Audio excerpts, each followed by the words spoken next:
When you put your soul and your passion in it, it's sad when someone just grab it and take it away.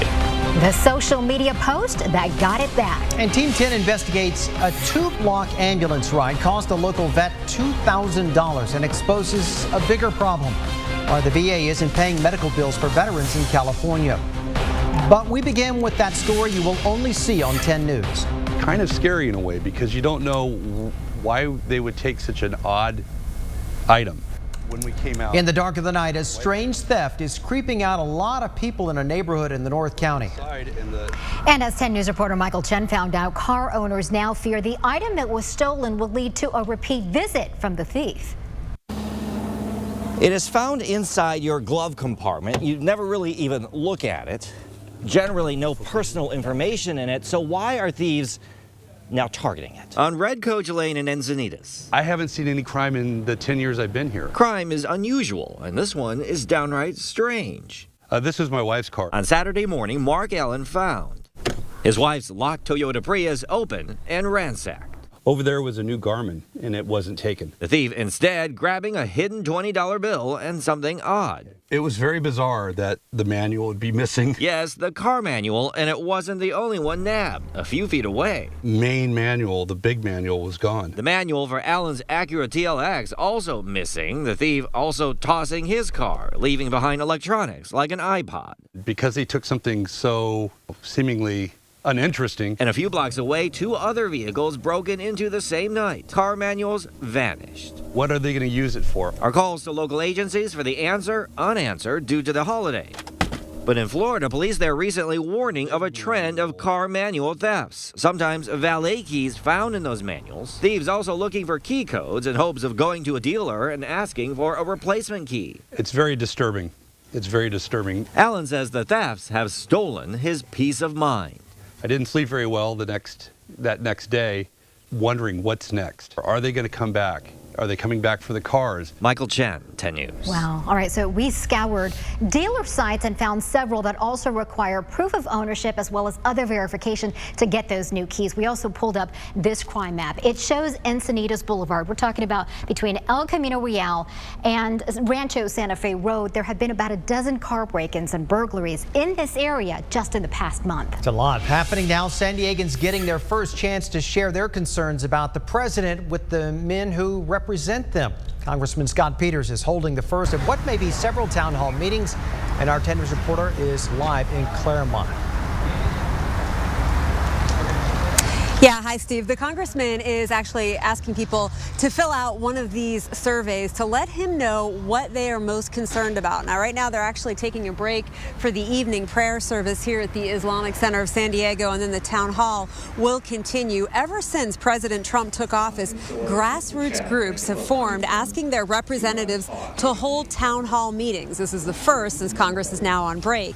Representative Scott Peters is taking questions from a crowd of at least 200. He called President Trump's travel ban a Muslim ban. He also said the president's plan to extend the border wall will be counterproductive to the economy and won't improve our safety. It's not a traditionally Republican thing to waste $15 billion on a wall that gives a diplomatic middle finger to one of our closest allies. Republicans are not comfortable with that. Several groups have protested outside the offices of Republican Congressman Darrell Issa and Duncan Hunter.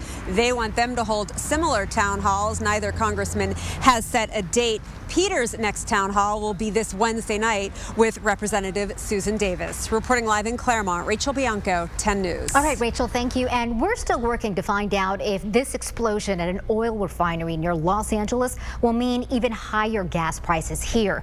That's what happened when there was an explosion at the same plant in Torrance 2 years ago. The recent blast happened Saturday morning, sending flames shooting 40 feet into the air. No one was evacuated or hurt. Investigators still trying to figure out what caused it. 10 News exclusive now. A local artist has this stolen, one-of-a-kind LeBron James painting returned thanks to social media.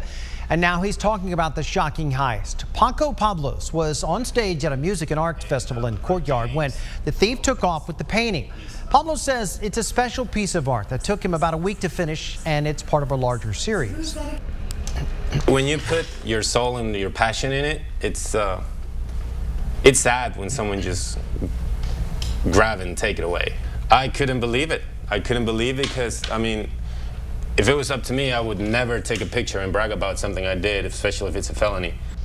Now, this is the social media post and the picture that Pablos mentioned bragging about the theft. Someone reported it, leading police to this thief. We have calls and emails into San Diego police and the courts to find out who was arrested, their charges, and when they'll be in court. All right, we've got a crime alert. The armed men who forced restaurant workers to hide in fear are still in the loose. Those men were wearing masks when they walked into Loretta's Mexican restaurant on Bancroft Street on Sunday morning. The workers saw them coming. They went and they hid in the back of the restaurant and locked the back door and then called police. Deputies say the would-be robbers left empty-handed. All right, we've got new information. Around 200,000 Sandag transportation surveys have started going out across the county. No matter if you use a car, a bus, train, trolley, Sandag wants to know how you get around.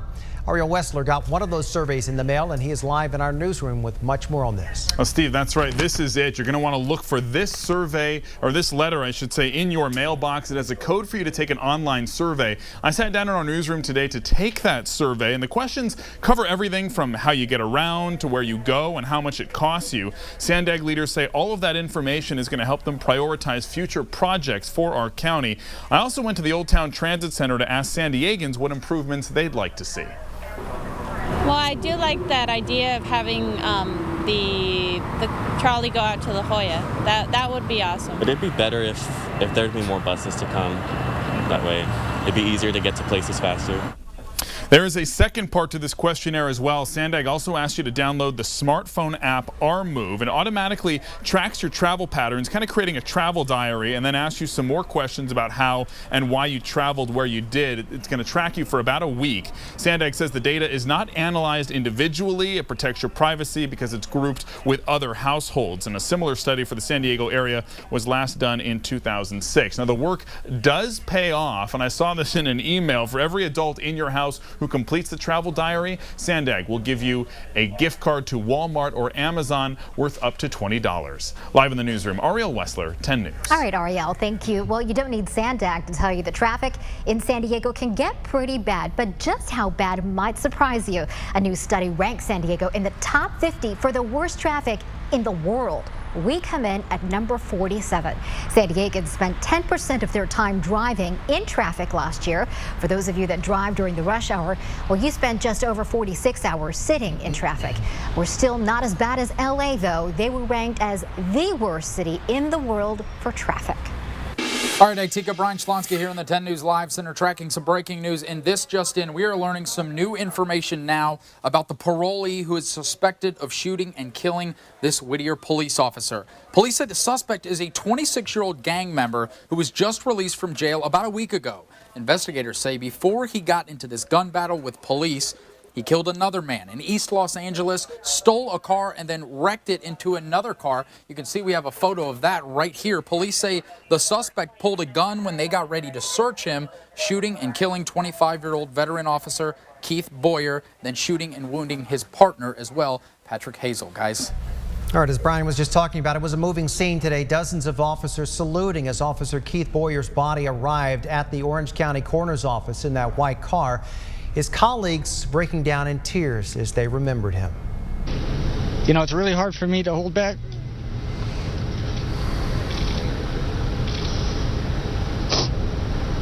My tears, because all of us have been grieving since 10 o'clock this morning, and I didn't think I had any tears left.